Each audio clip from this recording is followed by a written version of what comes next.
جزء انت ناسيني، صار لي اكثر من 11 سنه او 10 سنوات ما ملتقين. كنا سابقا نلتقي في غرفه مصر والشيعة في برنامج البالتوك باسم اسد الحق علي او باسم تي ان تي او اسم هيستوري تيتشر اذا تتذكر، قبل 11 سنه او 12 سنه، وعندنا حوارات ومناظرات معك في تلك الفتره، بس ظهر جزء الصوت انت ناسيه.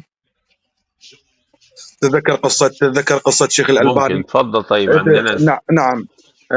من ناحيه سؤالك يا شيخ وليد، هنالك فريقان، فريق أراد أن يكتب الكتاب وفريق رفض كتابة الكتاب. الحق كان مع من؟ أنا ما لا الشيخ يا بس هكذا نؤصل للموضوع، هكذا نؤصل للموضوع، هكذا يتم تأصيل الموضوع. سؤالي هو حضرتك جاوب على سؤالي، وبعد كده ان شاء الله نأصل بقى، نتفرع الكلام ده كله. هو هذا اصل الموضوع شيخ وليد، هذا هو اصل الموضوع. هنالك فريقان، فريق اراد ان يكتب الكتاب وفريق. انت جاوبني عزيزي لو سمحت، والله انت جاوب. والله لو هتقف على دماغك، والله إيش؟ لو هتقف على دماغك مع غير السؤال. لماذا لا تغير السؤال؟ هو هذا اصل السؤال. استاذ الشيخ وليد، انا جاي اسميك سؤالي هو هل من الممكن جاوب على سؤالي؟ نعم. عيب عليك، عيب علي. ها بديت بالخطا، بديت بالسب. لما تطلع. نعم تفضل. عيب عليك. لا مو هو سؤالي، هذا هو الاصل. سؤال هذا الاصل. الحق مع من؟ مع الفريق الذي اراد ان يكتب الكتاب ام الفريق الذي رفض كتابه الكتاب؟ هنا راح تعرف الوحي او غير الوحي. خلاص خلصت انت. يلا تفضل جاوبني امام الجميع، جاوبني. خلصت كلامك؟ جاوبني. الحق مع من؟ الحق مع من؟ الحق. خلصت كلامك؟ تفضل. خلصت كلامك؟ تفضل. يلا تفضل. تفضل. أعيد سؤالي تاني. هل من الممكن أن يمنع النبي صلى الله عليه وسلم من كتابة الوحي؟ ده سؤالي. كلا. لا يستطيع أحد أن في صوت. كلا. نعم كلا. جاوبتك كلا. كلا. حلو الحمد لله. الآن أنت جاوبني على سؤالي. الحق كان مع من؟ جاوبني. وجاوبتك. لو سمحت. انت مو رديت جوابي، جاوبتك. انا ما بتغيرش معايا الموضوع. انت رديت سؤال، جاوبتك. انا ما بيتغير معايا الموضوع. انا ما بيتغير معايا الموضوع. لو هتفضل تقدم من هنا لبكره والله ما بيتغير معايا الموضوع. تفضل يعني سبحان الله 11 سنه وما درستش وليد اسماعيل. لا درستك واعرفك وتعرف قصه شيخ الالباني. خلي ذكرت قصه شيخ الالباني بيوم كذبتني، بيوم كذبتني بيها وجبت لك التسجيل كامل. على كل اسمع بس اسمع. نعم تفضل. اسمع. تفضل. تفضل. الآن هل تستطيع أن تقول كل من قال أن عمر بن الخطاب منع النبي صلى الله عليه وسلم من كتابة الوحي فهو كذاب أشر؟ هل تستطيع؟ لا، عمر منع كتابة الكتاب في تلك اللحظة.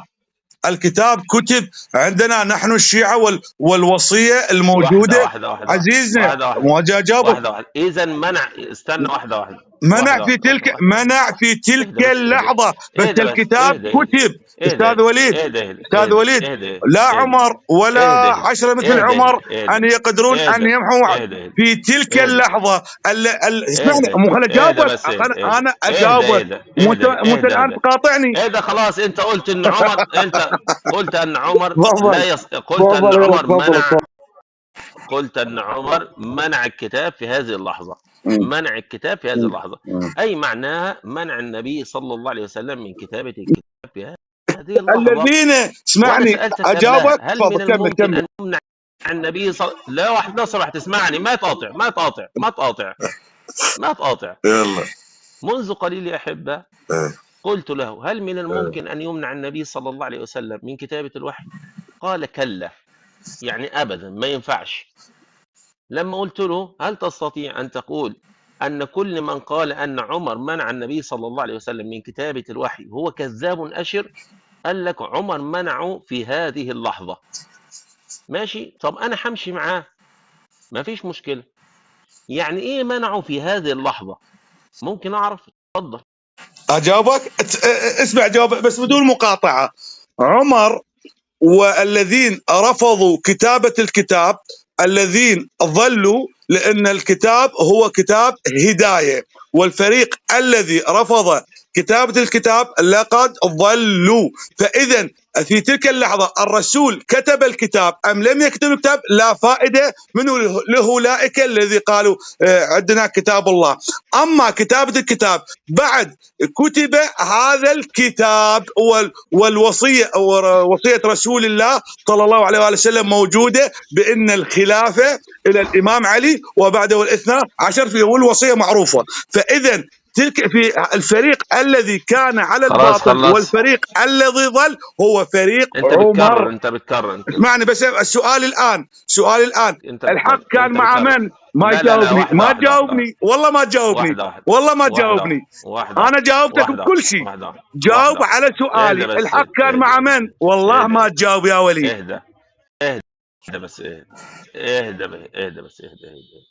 الآن هو يقول أنهم ضلوا وأن هذا الفريق ضل لأنه لم يكتب الكتاب في لحظته. هل أنا سألتك وقلت لك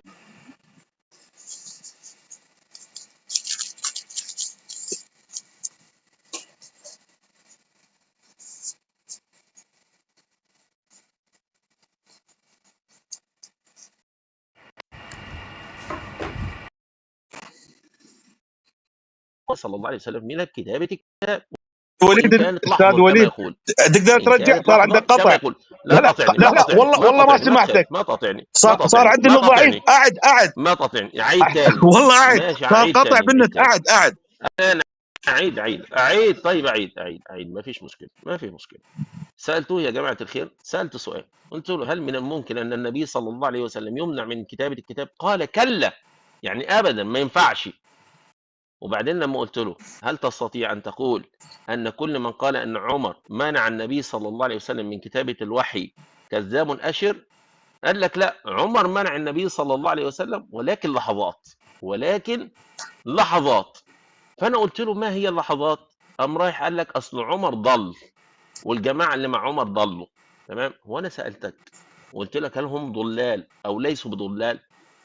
أنا بقول لك اتفضل هات لنا هذه اللحظات. يعني اللحظات دي عبارة عن إيه؟ مثلا 10 دقايق، نص ساعة، احكي لنا الموقف ولكن برواية صحيحة. احكي لنا الموقف ولكن برواية صحيحة عشان نشوف هل عمر منع النبي صلى الله عليه وسلم كما ادعيت لحظات، يعني ثواني، يعني دقايق، يعني يوم أو 2 أو 3. اتفضل هات رواية صحيحة من كتبك على أن عمر منع النبي صلى الله عليه وسلم فقط لحظات. اتفضل. صوت واضح ان شاء الله وليد؟ ان شاء الله صوت واضح ان شاء الله. اتفضل. هسه الان انت الان لم تجاوب على السؤال اللي انا داخل لك عليه. الحق كان مع من؟ مع فريق عمر ام فريق الامام علي؟ لم تجاوب على هذا السؤال. اذا جاوبت على هذا السؤال بص خلاص. تفضل. ماشي. بص أجل. خلاص يا اخوان، انسوا ان هو يجاوب على سؤالي، والحمد لله رب العالمين هو سقط من السؤال بتاعي. جاوبتك جواب صريح وجاوبتك سؤال صريح وقلت لك الامام، قلت لك الرسول كتب وصيته والوصيه مالته موجوده. طب اتفضل هات. اتحداك الان بروايه صحيحه من كتبك ان النبي صلى الله عليه وسلم كتب الوصيه. يلا اتحداك بروايه صحيحه من كتبك أن النبي صلى الله عليه وسلم لا تهرب من سؤالي. الحق كان مع من؟ مع الفريق اللي شوف انت تريد تهرب. والله انت تريد ان تهرب. والله تريد ان تهرب. اسمعني انت تريد تهرب. تريد بس الاسئله اللي بعقلك. جاوب على سؤالي. الحق كان مع من؟ مع علي ام مع عمر؟ تفضل جاوب. اعيدها 10 مرات. تفضل جاوب. اسمع بس.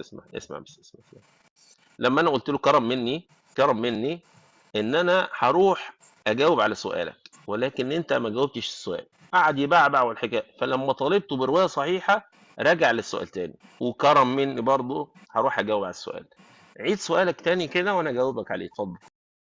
كان مع من؟ مع الذين رفضوا كتابه الكتاب، الذين ارادوا كتابه الكتاب. تفضل بدون مسميات. هسه ما نعرف. هنالك فريقان. خل افهم لك. هنالك فريقان. اسمعني بس واحده. الان هو يقول وقال منذ قليل فريق عمر ام فريق علي، صح كده ولا انا سمعت غلط؟ صح كده ولا انا سمعت غلط؟ انت منذ قليل نعم قلت فريق عمر ام فريق علي، صح ولا انا سمعت غلط؟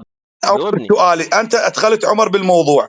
الآن سؤالي هنالك فريقان تنازعوا عند رسول خلاص الله. الحمد الحق كان لله، مع يبقى من؟ انت تراجعت. شو انت تراجعت؟ تراجعت الان. تراجعت. انت أنا هذا تراجعت سؤالي الان. من أول انت بداية، تراجعت. وبعدها نخصص من هذا الفريق الذي اسمعني رفض بس، انت ومن الذي تراجعت أراد انت أن من يكتب شويه. كتاب. تفضل. لا لحظه بس أنت ترى ما يحتاج واحده. له، ما يحتاج الاول ذهاب يا للقاضي. اخوانا لا حول الله. سمعتوه ما سمعتوه؟ اسمع بس، مش هي مش صرصره على الفاضي. انتوا سمعتوه منذ قليل قال عمر وعلي ولا انا اللي سمعته بس؟ نعم، الكل قال لك احنا سمعناه. قال أما عمر أما علي. نعم الحمد راجع لله رب العالمين. هو التسجيل، دلوقتي تراجع راجع فمفيش التسجيل من مشكله. أول بداية قلت لك خلاص هنالك انا فريقان. هقول لك، اسمعني. لا انا بتكلم على دلوقتي مش بالبدايه، انا بتكلم على دلوقتي. خلاص طالما تراجعت مش عيب ان انت تراجع في المساله. انا اقول ان الحق مع علي بن ابي طالب في هذه المساله. وتعالوا يا اخوانا نشوف هل علي بن ابي طالب كان في فريق عمر ولا كان في الفريق الاخر. موافق؟ تفضل موافق؟ تفضل. الحق الآن انا بقول الحق لا الحق الآن كان لا مع علي. اسمعني وليد، الآن هنالك فريقان. يا استاذ اسمعني، هنالك فريقان. سؤالي محدد. اسمعني، سؤالي محدد. أنا سؤالي مع ما أنا الذين والله أرادوا العظيم كتابة بجاوبك. الكتاب أم الذين رفضوا كتابة الكتاب؟ تفضل. حلو يلا تفضل. دلوقتي انا يا اخوانا هو بيقول ايه؟ هل الحق كان مع الذين رفضوا كتابة الكتاب ام الذين قالوا قربوا له كتاب؟ فانا بقول الحق مع علي بن ابي طالب. فتعالوا نشوف لا حول الله. علي بن ابي طالب كان في اي الفريقين. أنا عزيزي وليد بدون تخصيص، عزيزي بدون تخصيص فلان أو فلان. هنالك فريقان. اترك الآن، اترك علي واترك عمر. انت خايف من ايه؟ أنا ما خايف الان اسمعني يا طيب أستاذ. لا اسمع للاخر. أليس الحق مع علي؟ أليس الحق مع علي بدون تخصيص؟ الآن بدون تخصيص. الآن اترك المسميات، اترك عمر واترك علي. الحق طيب كان جميل. مع من؟ جميل أوي. مع الفريق الذي أراد أن يكتب الكتاب أم الذين رفضوا كتابة الكتاب؟ جاوب، ترى ما أراد أروح على القاضي. ايش بيه خايف؟ خلاص ايش بيه خايف؟ وهتفضل تتكلم كده والله العظيم ما هسيبك من هنا الا لما انت اللي تمشي نفسك وصاغر كمان، ما تقول لي تخاف تاني. ماشي. الآن يا اخوانا الحق مع الذين قالوا حسبنا كتاب الله. ايه رايك؟ اجابه سريعه صح كده؟ يعني الحق مع يعني حسبنا كتاب الله، يعني الحق مع الفريق الذي قالوا حسبنا كتاب الله، صح؟ ايوه. اذا اولئك هذا الفريق. اديك الدليل. اسمعني، ما يحتاج دليل. ما يحتاج دليل. ما يحتاج دليل. لا ما يحتاج دليل. لا ما يحتاج دليل. اديك الدليل. لا ما يحتاج دليل. اديك الدليل. لا اديك الدليل. من حق ان انا ادي للجمهور الدليل. اديك الدليل. انت خايف من الدليل ليه؟ هو في واحد يديك دليل وتقول له لا؟ عيب، ده حتى عيب حتى في المنهجيه العلميه. اقول لكم ليه يا اخوان؟ لان علي بن ابي طالب في فريق عمر بن الخطاب، وقال مثلما قال عمر بن الخطاب، وقال ان النبي صلى الله عليه وسلم قد غلب عليه الوجع، وانتم قلتم ان علي بن ابي طالب مع الحق والحق مع علي. اذا الحق مع عمر بن الخطاب وعلي بن ابي طالب. شلون يا وليد اسماعيل؟ بحاجه بسيطه جدا جدا جدا. علي بن ابي طالب رضي الله عنه وارضاه كان يكتب ام لا؟ لم يكن يكتب. كان علي بن ابي طالب يكتب. فكيف من كان يكتب يقول قربوا للنبي صلى الله عليه وسلم الكتاب ليكتب؟ كيف الرسول يكتب؟ الرسول يكتب عندك بالبخاري. قربوا الرسول عندك، الرسول يكتب عندك بالبخاري. الرسول عندك يكتب. لو سمحت استاذ وليد. لا اسمعني. عندك الرسول يكتب. ما غير الموضوع. لا ما غير الموضوع. ما تخاف. لا ما خاف. بس اقول لك اكو. تفضل. تفضل. ما تخاف. ايوه. هو انا سالتك هل النبي صلى الله عليه وسلم يكتب او لا يكتب؟ او كان في كلامي اشاره على ان النبي صلى الله عليه وسلم يكتب او لا يكتب؟ انا سالت سؤال بسيط جدا وقلت هل من كان يكتب يقول قربوا له كتاب؟ هل من كان يكتب يقول قربوا له كتاب؟ ده سؤالي ليك. هل من كان يكتب يقول قدموا له كتاب أو قربوا له كتاب، ولا من المفترض أنه يكتب؟ سؤالي ليك، اتفضل. كان مريض وامر الجماعه ان يكتبوا له. شنو يعني؟ يعني الرسول مثلا كتب الى ملك مصر، كتب كتاب الى، هل أنا هو ما كتب؟ سألتك كتب ولا ما كتب. اسمعني أنا ما سألتك اسمعني، كتب ولا ما هذا كتب. هو، أنا ما هذا سألتك. جواب الى أنا ما سؤالك. سألت عن كان يؤمر النبي. الناس ان يكتبوا له. شنو اشكاله يعني؟ كان يامر الناس يكتبوا له أنا ما ويودي سألت. أنا رسائل، بقول الذي الى يكتب. فورس، سؤالي، ركز في سؤالي. الى سماع السؤال. ملك مصر. ايش سؤالك سماع بالضبط؟ السؤال. تفضل، شنو سؤالك يا سماع رجل؟ السؤال نصف الإجابة. تفضل. سماع السؤال وفهم السؤال نصف الإجابة. أنت ما فهمت السؤال، لذلك أنا أقول افهموا السؤال. سؤالي ليس مختص بالنبي صلى الله عليه وسلم، والله العظيم. والله ليس مختص بالنبي. أنا سؤالي، هل من يكتب يقول قدموا له كتاب أم يذهب ليكتب؟ هل من يكتب يقول قدموا له كتاب أم هو من يذهب ليكتب؟ لا يعني اتفضل. قصدك الرسول يريد هو يكتب ام يجعل شخص اخر يكتب له؟ بدأ يتهته. أعيد الرسول السؤال تاني. قدموا له الكتاب لكي يكتب. شنو أعيد الاشكال؟ السؤال تاني. قدموا الكتاب الى رسول الله لا، لكي يكتب. أعيد السؤال اسمعني تاني. أنت برضه سؤالك ما فهمت السؤال. لا فاهم سؤالك. قدموا له الكتاب حتى رسول الله يكتب الوصيه. شنو الاشكال؟ شنو الاشكال بها؟ لا، واحدة. شنو لا؟ لا، انا عند رسول الله يكتب. حضرتك الآن يكتب، وعندك بالبخاري، يقرا ويكتب. واحدة.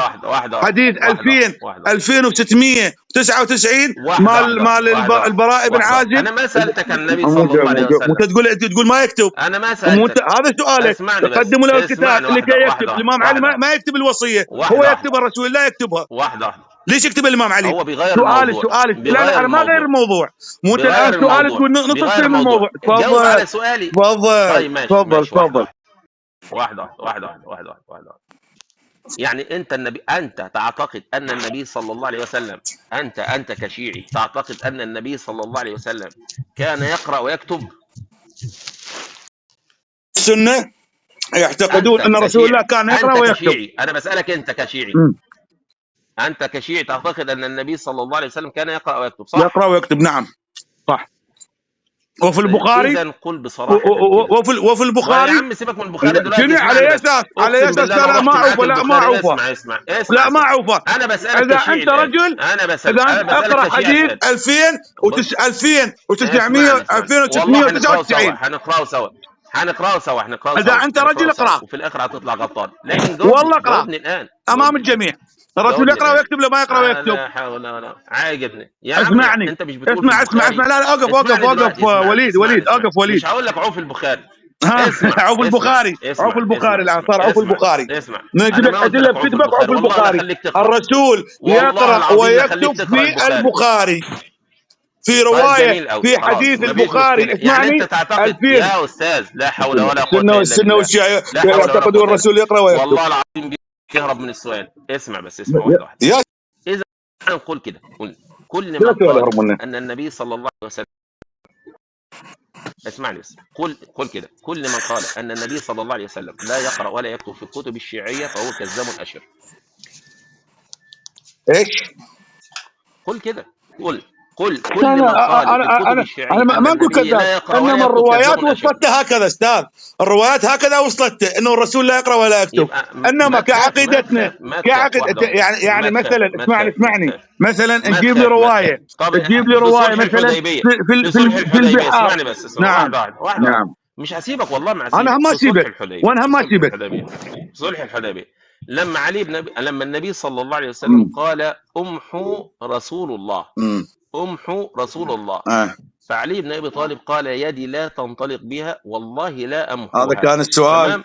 اجابك. فقال النبي صلى الله عليه وسلم، اسمعني.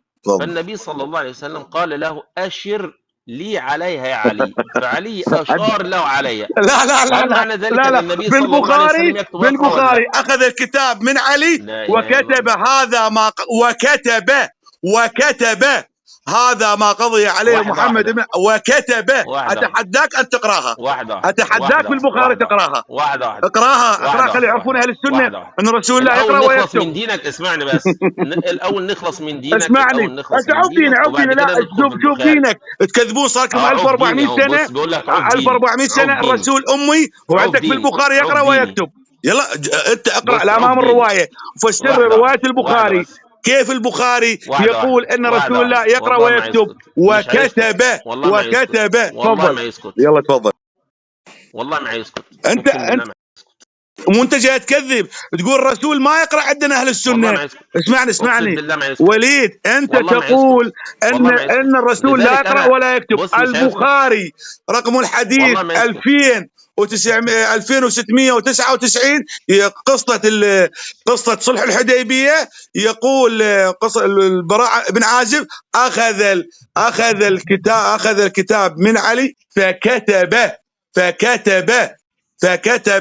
هذا ما قضي. يلا تفضل جاوب على روايه البخاري. كيف تكذب على الناس وتقول الرسول لا يقرا ولا يكتب والبخاري يقرا؟ يلا تفضل. والله العظيم استنى بس واحده بالله عليك، واحده. اذا عندك انت البخاري كما انت فهمت اصدق من كتبك، صح كده؟ عند الرسول يقرا ويكتب 70 لغه استاذ وليد. انا عندي يقرا ويكتب 70 لغه. واحده. يبقى اذا انت تقول ان البخاري اصدق من كتبي، وان النبي صلى الله عليه وسلم يقرا ويكتب، ولكن كل من قال ان النبي صلى الله عليه وسلم لا يقرا ولا يكتب في كتب الشيعيه فهو كذاب اشر. توافق؟ أستاذ وليد، انما اذا وردت روايه مو قصه اوافق لو مو اوافق، لا اصف الناس بالكذابين والدجله. هكذا وصلت لديهم الروايات. هنالك عندنا ما يقارب. اسمعني خليني اجاوبك. هنالك تعارض بالروايات، نذهب الى المتعارض. وصلت الاجابه. تفضل بقى. اسمعني اتفضل اقرا روايه البخاري. اقرا لك من حفظي رقم الحديث. انا تدري انا احفظ. لا مش من حفظك. شلون يعني؟ مش من حفظك. يلا اتفضل. انا اقرا لك. اتفضل ادخل. شلون ادخل يعني؟ رقم الحديث 2699 حديث البخاري، قصه روايه البراء بن عازب. القصه معروفه مع صلح الحديبيه، فقال الى علي امحو ما اعرف ايش. لا مين اطلع لك انا بالموبايل يعني. شلون اطلع لك؟ اطلع لك الموقع يعني. شلون اقراها لك؟ مش من حفظك والله. اسمعني او من الموقع. يعني يصير افتح هنا موقع وصوتي يكون هنا موجود طبيعي. اوكي لا مش مشكله. انا مستنيك. اوكي اصبر لي لمده 30 ثانيه. هسه طلعك وامام الجميع. خليني اقراها يا عم. معاك دقيقه. يلا.